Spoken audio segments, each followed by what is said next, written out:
Amongst all the drama that there's been at Celtic Football Club this past week, it might have escaped you that we actually have a League Cup semi-final against Rangers of all teams tomorrow afternoon. That seems to have went into the background a wee bit just because of how much chat there's been around who will be the next Celtic manager. So we're going to try and talk about both things today. We have got some updates in regards to the potential next Celtic boss, but we also want to preview that huge game, which will hopefully set Celtic through to Hampden for the first trophy of the season. Can Martin O'Neill keep going on his impressive derby history? Let's talk about that.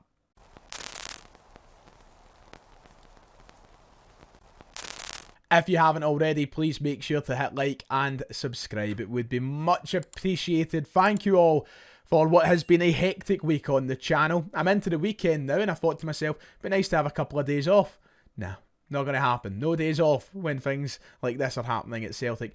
We're going to start today talking about the managerial position at the club. We have some updates and some reports that might indicate some other contenders we haven't spoke about for the Celtic job, amongst other things. And then I'm going to preview tomorrow's game against Rangers. So stick around. We're going to try and batter through it. It's a busy Saturday, but it's kind of nice. So as things stand, these are the current odds for all the names surrounding the Celtic permanent manager job. Kieran McKenna still the favourite this Saturday afternoon. The Bet365 currently have him at 7-2. Martin O'Neill has actually moved up to second place on that list. He was well down at about 10-1 around Tuesday, Wednesday time, but he's now at 9-2. As an option for the next permanent Celtic manager. And you'll see some people have fallen a little bit. Robbie Keane, for example, he's now down below the likes of Lee Carsley and Wilfried Nancy at 8-1. And most other people remain the same. Now, there is a bigger list that you can go and look at if you fancy betting on some names that aren't featured there. The likes of Edin Terzic down at 50-1, somebody who we have spoke about very, very briefly on this channel. Of course, the likes of Damien Duff as well, 16-1, still in with a shout. Simo Valakari of St Johnstone, his name is shot up to 20-1. I didn't see his name at all on this list, but he's there. Yeah, these are the current odds we're looking at. Of course, Kieran McKenna still remains the bookies' favourite. I made it perfectly clear that he's the guy that I want to be the next Celtic manager, and hopefully we're willing to pay that huge compensation fee. However, today, some interesting reports have came out regarding one of the names towards the top of this list that we haven't really spoke about on the Ryan 118 channel.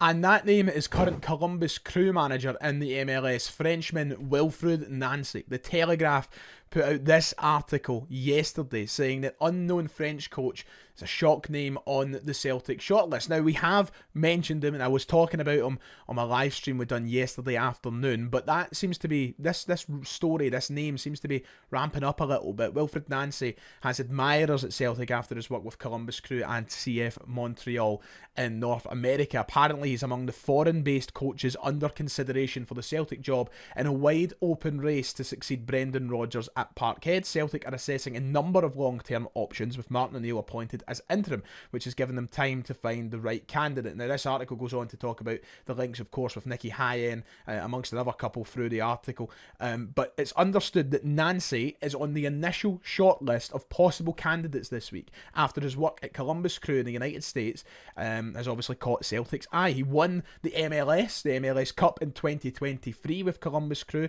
and also more recently won the League's Cup as well. So he's been very successful so far in his time in North America, and he done well as well with Montreal when he was there. He won a trophy with them, the Canadian Championship. It took them to the CONCACAF Champions League, and yeah, he has been linked with the job. A lot of articles now running his name, and finds himself at 6-1 according to the bookies. And his success has carried over to this season. He finds himself in the MLS playoffs, which are scheduled to finish by the 6th of December, depending on who gets to the final. He is down 1-0 right now in the playoffs in the first round. That is a best of 3. That's how the Americans like to do it. It's their game. They can do what they like. He's currently down 1-0 to Cincinnati, FC Cincinnati, and they will play game number 2 tomorrow night at 11:30. Should they win that game, it will go to a game 3 back in Cincinnati. If they lose, they're out, and Wilfried Nancy will be done for the year. But he has got them to the playoffs. He finished 7th in the conference this year, which got them a playoff place. And yeah, they are currently in that first round, looking to go and try and win his second MLS Cup since only joining back in 2022. It's been a very successful 3 years for Nancy and Columbus Crew, and it's caught the eyes of Celtic, amongst other people. When you go and look up his name for the first time, you'll see a lot of impressive articles about him, because he's a really good coach, and there's a lot of good things being said about him. So it's a unique name, it's a different name, and it kind of takes me back to when we were linked with Ange Postecoglou for the first time. When his name came up, I had never heard of him. Did I ever hear of Wilfried Nancy before yesterday? No, not really. I had heard of him through Football Manager, because I spent a brief time in the MLS in a multiplayer save, and I remember coming up against him a few times, but that doesn't qualify me to knowing an awful lot about him. And before yesterday I didn't. But I'm not going to lie, ladies and gentlemen, I'm kind of all in. You know, I really like the suggestion of Wilfried Nancy. I think it would be a far more unique, ambitious and interesting appointment than the likes of a Craig Bellamy, than the likes of a Robbie Keane, but the likes of someone who already has prior links to the club. It would be something fresh, a gamble and a risk that paid off before when we went for the unknown from Asia. And, you know, when we brought Ange Postecoglou over, a lot of the criticisms were, oh, he'd been managing in Asia, he'd been managing in Australia, what does it really mean? People will be quick to say the same things about Wilfried Nancy because he's had his success in North America in the MLS. But if you're a good coach, you're a good coach. And he seems to play a very nice attacking brand of football, seems to be a very successful leader in terms of the things that have been said about him by players, past players, present players. And I think he's somebody who would just fit them all very, very well at Celtic. So, I from my reading and the videos, the very limited information there is out there about him, similar to the way we all felt when we first started reading up about Ange, if it was to be Wilfried Nancy, I'd get behind it. It wouldn't be my first choice, of course it wouldn't. I know who my first choice is. But if I was to go back and do my top 5 candidates video, the way that I did the other day, I think Wilfried Nancy would be in mine now, I'm not going to lie. And of course, that won't be the same for every Celtic fan. Some people hear a name like that, they've never heard of them, and they see the leagues that they've managed in and think, no, not for me. And that's perfectly understandable. It all depends where you are as a Celtic supporter and where you think we should be going as a Celtic supporter. But I think that it would be a really interesting appointment, and I would rather that than something stale and boring. I would rather the excitement of the unknown. I'd rather the excitement of something fresh. And I'd like to be taken back to that same feeling we had when Ange Ball started. Nancy Ball, they seem to call it, over in Columbus, Ohio.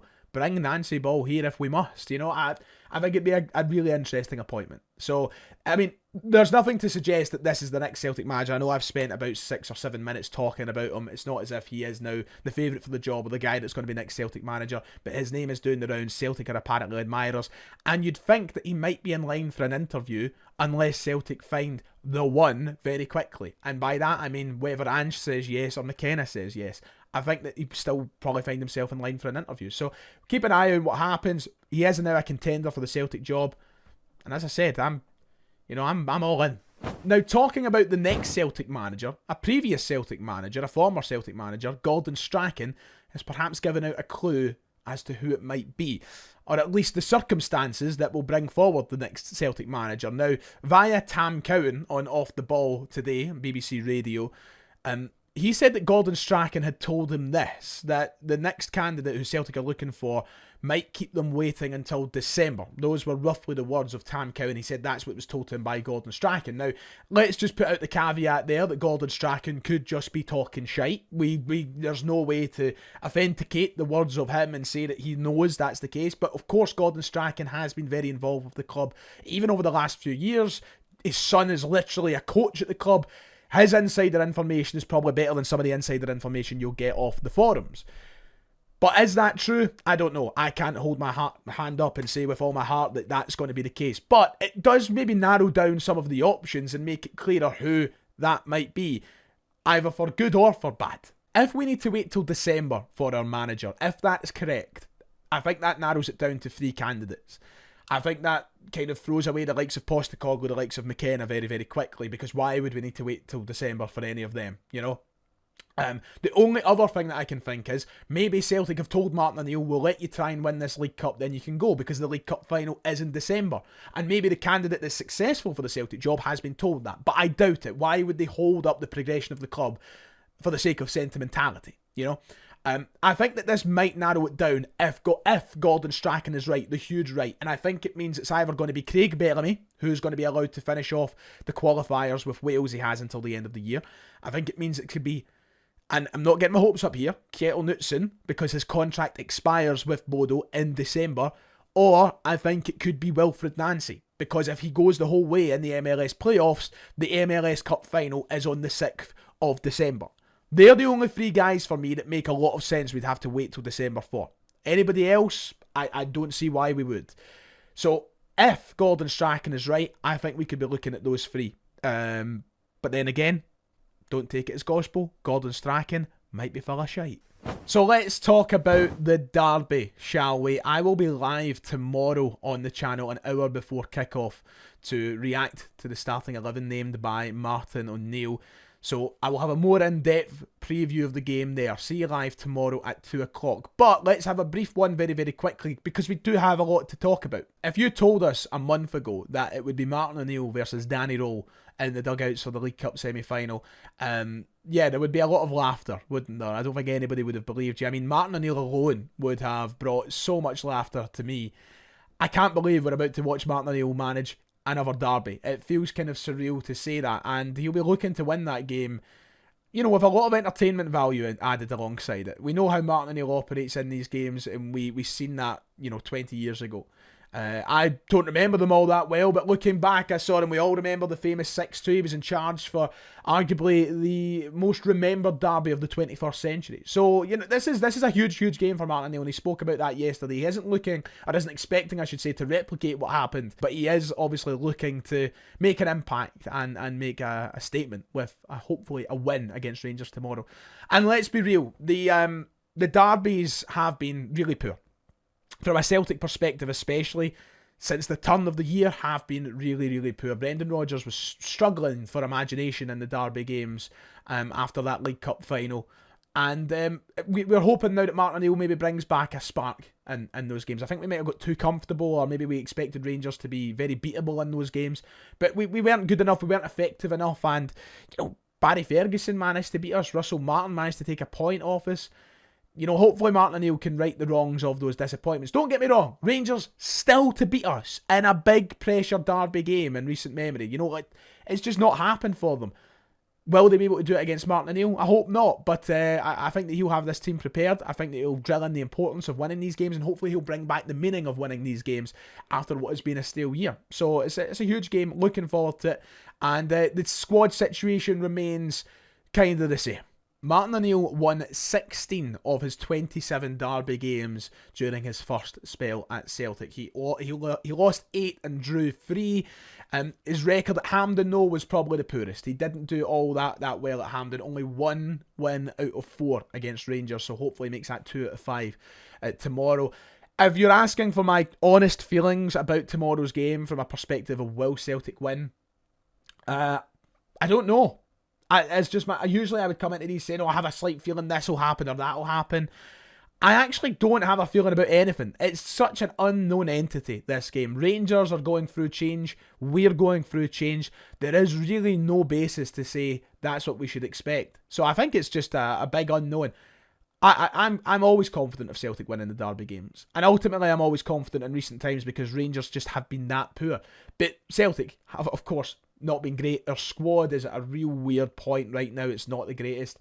So, yeah, I don't have any real strong feelings or emotions heading into this derby. I just hope that Martin O'Neill can steer the ship in the right direction and put us into a League Cup final, because ultimately, I want the treble back. So, it all starts with a win tomorrow. Here is my starting 11 prediction for tomorrow, and I only see one change happening from the game on Wednesday against Falkirk, and that's Kieran Tierney being brought back in at left back. Now, I actually will caveat that by saying I think Sirachi played brilliantly on Wednesday, and I wouldn't even have a problem with him playing against Rangers tomorrow, but it's obviously going to be Tierney. There's not even a point in having a debate about it, and I don't see the team changing outside that. I know some people will maybe talk about Rio Hatate coming back into the team or changes in that front three, but I honestly think we should go with what worked, and this worked. Kenny got 2 goals, reward them, and keep trying to feed into the confidence until we sign a better striker, or until we need Iheanacho back in the team. I just think this is the way to go, personally. This is what I think he'll go with as well. I think it's clear that O'Neill likes some players over certain others. For example, I think that he relies on the experience of Ralston over the youth of Donovan, and a lot of people were problematic about that. with Rodgers. If it was Rodgers starting Ralston over Donovan, I think there'd be a big deal made about it. But I think that in this game, in this occasion, Martin O'Neill is probably going to rely on experience over the youth. And yeah, I just think this is the team he'll go with. Same said on the right-hand side with Forrest. I think he'll go with Forrest because he played well on Wednesday and he relies on that experience. So this is what I think the team will be. I might be wrong. I think it's once again hard to predict. But I just don't see many changes. Right, that does it for today. If you have enjoyed, please make sure to hit like and subscribe. Sorry for it all feeling a bit rushed. It is a Saturday and there is a lot to do. And I'll be live streaming later for channel members as well. But we'll be live tomorrow. Keep that in mind before the game. Until then, please take care of yourself. God bless. And I'll see you all next time.